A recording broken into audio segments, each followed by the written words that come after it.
bintang dan non bintang yang ada di Kota Bandung sesuai data yang kami dapat, yaitu 341 hotel, restoran dan kafe itu 630 restoran dan kafe Kota Bandung yang terdaftar di Dinas Kebudayaan dan Pariwisata Kota Bandung. Sekali lagi bahwa tadinya kami bekerja sama kemarin ini ngobrol dengan Rio Priangan untuk mempertemukan dengan PHRI juga, untuk mempertemukan, dan rencananya kami tadinya mau di Priangan Pak, tapi Pak Wali berharap atau di hotel-hotel mah ya ini kan orang-orang hotel gitu, orang restoran, orang hotel, ya sekali-kali sila kita dialog ngariung di Pendopo saja, kata Pak Wali. Nama Perda nomor 9 tahun 2011 mengenai pelestarian sastra, aksara dan bahasa Sunda, di mana di sana juga disebutkan bahwa setiap hari Rabu itu harus menggunakan bahasa Sunda.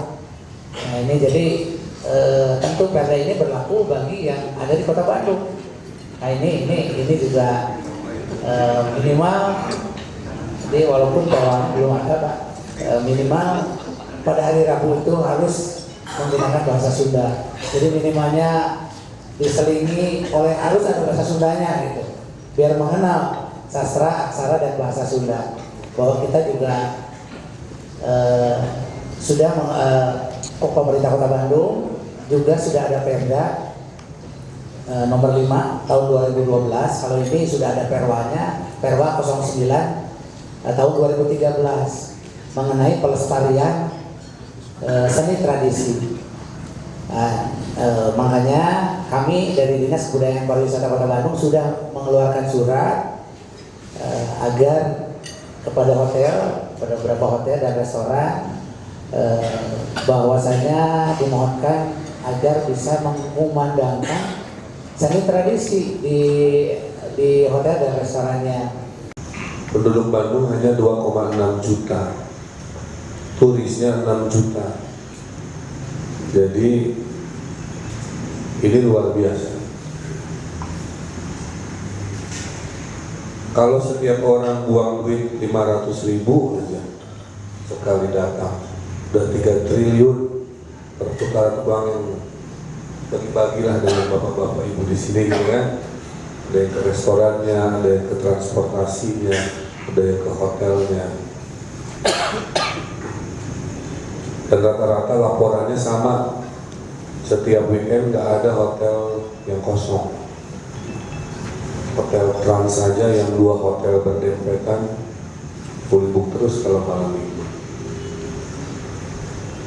Di sisi lain, permasalahan infrastruktur membuat tidak nyaman di jalan. Nyaman di hotelnya, standarnya variatif, tapi tidak nyaman di jalan. Kemudian sampah juga kita sedang sebut, akhir November ada ribuan tong sampah hadir di Kota Bandung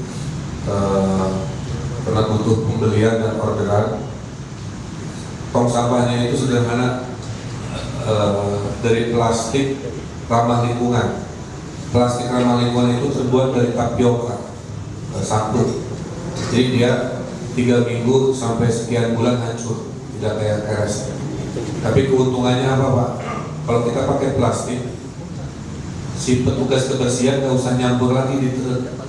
Kalau selama ini ya dengan tong sampah dari fiber, organik, anorganik, memang dipisahin di awalnya. Pas masuk ke truk jadi campur lagi. Jadi mubazir.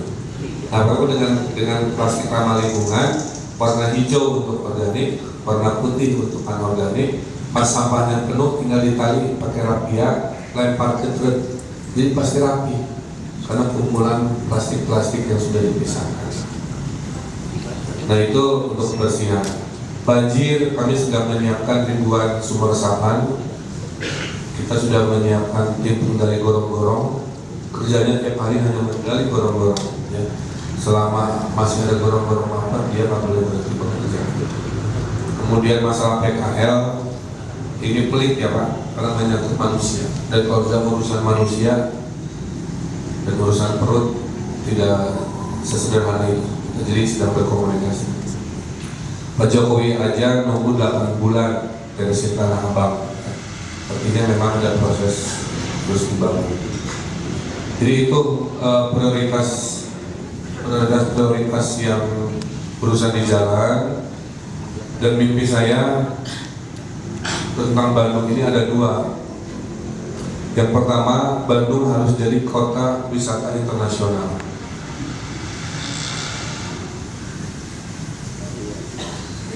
Bandung harus menjadi kota wisata internasional. Jadi saya mohon bantuan yang disebut standar internasional apa saja, sampaikan dan kami akan perjuangkan. Kedua, Bandung akan dijadikan kota ekonomi kreatif terbaik di Asia Tenggara insya Allah.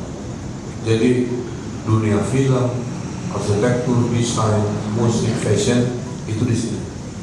Saya udah ngobrol dengan Pak Jokowi di Jakarta mau bagi-bagi peran ekonomi. Saya bilang Pak Jokowi, Jakarta mah kota korporasi aja, yang perusahaan-perusahaan bisnis besar di sana. Bandung kebagian yang kelas UMKM menengah tapi kreatif. Kota ini 60% anak muda di bawah 40 tahun. Kotanya menyenangkan menurut saya. Kota anak muda, cuacanya nyaman, ya, tinggal infrastrukturnya dinyamankan. Kalau kota ini kembali nyaman, ini kota impian menurut saya. Kemudian kita akan perbanyak menutup jalan di malam hari untuk wisata kuliner. Jadi kita sedang kerja keras sekarang, tiap malam minggu jalan Belanda ditutup, tapi diundang restoran-restoran yang punya kiosnya. Jadi kita nyediain kios, terus perwakilan restoran menempati kios sewaan itu. Sepanjang Belanda kita taruh meja, ya udah makan aja dengan segala pilihan menu yang berkualitas ya. Tanpa PKL, kita jaga ada manajemennya. Itu satu. Kedua, persiapan di Jalan Sudirman. Jalan Sudirman satu baris parkir lebar 3 meter kali panjang 1 meter, kita mau tutup juga. Gelar lagi juga kursi, sehingga karena Jalan Sudirman itu nyaman. Dengan komunitas pengusaha Sudirman, kita akan renovasi seluruh Jalan Sudirman. Jadi Orchard Road-nya Bandung di masa depan itu bukan Braga, tapi Jalan Sudirman. Jalannya masih lebar, kalau dipedestriankan masih enak, kasih lampu vintage kayak di Trans Studio atau Dago gitu kan. Kemudian restoran buka, nah itu masa depan Bandung kembali ke sana. Nah, jadi saya himbau bapak-bapak kalau mau investasi, buka restoran, mulai dari sekarang lirik Jalan Sudirman. Itu saya akan beri insentif banyak, karena pajak bumi bangunan sekarang ada di kami, di Pemkot. Jadi bisa saya murahkan jika bapak melihara bangunan tua, jika bapak ikutan program membuka properti di Jalan Sudirman.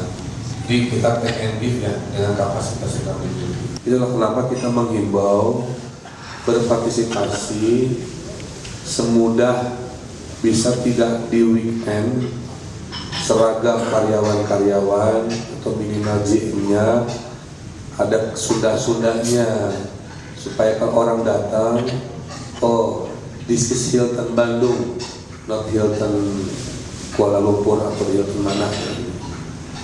Jadi ini himbauan saja. Bisa nggak minimal seminggu sekali aja bapak nanggap kecapi suling di lobi hotel? Nggak usah tiap hari lah, seminggu sekali aja. Bisa nggak seminggu sekali ada sendera tari merak menyambut malam minggu aja?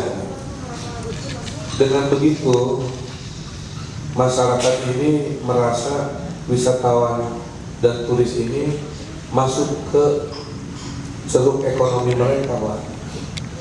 Ini punten ya, saya harus menyampaikan curhatan warga nih, Pak. Karena merasa mereka kebagian macetnya, mereka tidak kebagian nyamannya, tapi mereka tidak merasakan kue ekonominya dari yang namanya katanya Bandung Kota Wisata. Kalau Bapak Ibu kan pelaku aktif di bidang itu, tapi masyarakat sampai ada gerakan underground anti plat B Ini bahaya. Jadi saya ingin mengikis sebuah sentimen yang pelan-pelan sedang tumbuh itu dengan mengajak bapak-bapak berpartisipasi dengan cara sederhana tadi. Kalau bapak butuh kuda ronggeng, kuda yang kayak kesurupan itulah ya, kan bisa dibawa ke Husen menyambut tamu satu putaran sebelum naik taksi. Tapi kalau itu dilakukan ya kesenian kuda renggong ini hidup lagi. Ada reak, kalau di Bandung itu bukan sisingaan itu di Subang. Kalau di Bandung dia jadi Raja Wali. Jadi turis naik terus jadi kayak sisingaan tapi bentuknya burung. Saya amati secara desain memang masih belum sellable lah. Kostumnya kayak saroek, saya bilang coba ada fashion designer ya suruh nonton ke Bandung Timur.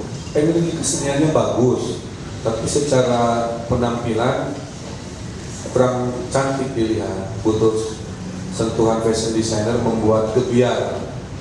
Tapi kalau itu dibungkus, saya Bandung bisa menjual kesenian-kesenian yang tadi disebut, bingung mau kemana gitu kan.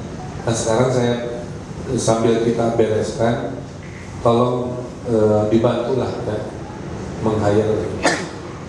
Di Bandung banyak pengamen-pengamen yang musiknya berkualitas. Tinggal dikasih seragam, dibajuin, mereka bisa musik-musik top 40. Minimal dikasihlah diskon 10% lah, atau 20% atau berapa, supaya orang ke restoran tidak bawa mobil. Kalau semua bawa mobil, parkirnya penuh, mejanya nggak penuh kan gitu. Tapi kalau kombinasi dengan sepeda, mejanya bisa penuh karena orang parkir masih luas. Terkait dengan tadi gedung kesenian, kita sedang mau bangun di ujung Berung. Tanahnya ada berapa hektar? Sudah terbebaskan 5 hektar.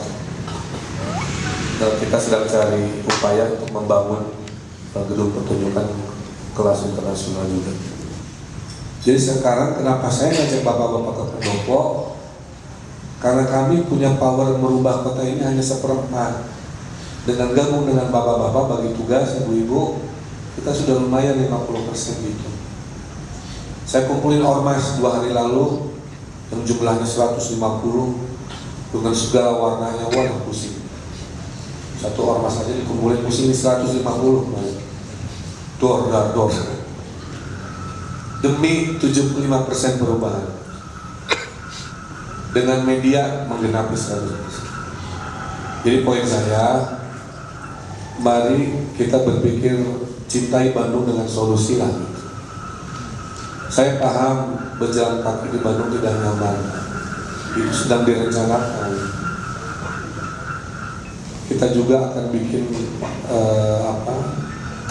jembatan orang ya. Jadi nanti dari Taman Sari ke Ciamplas dan kita gambar, orang bisa nyebrang.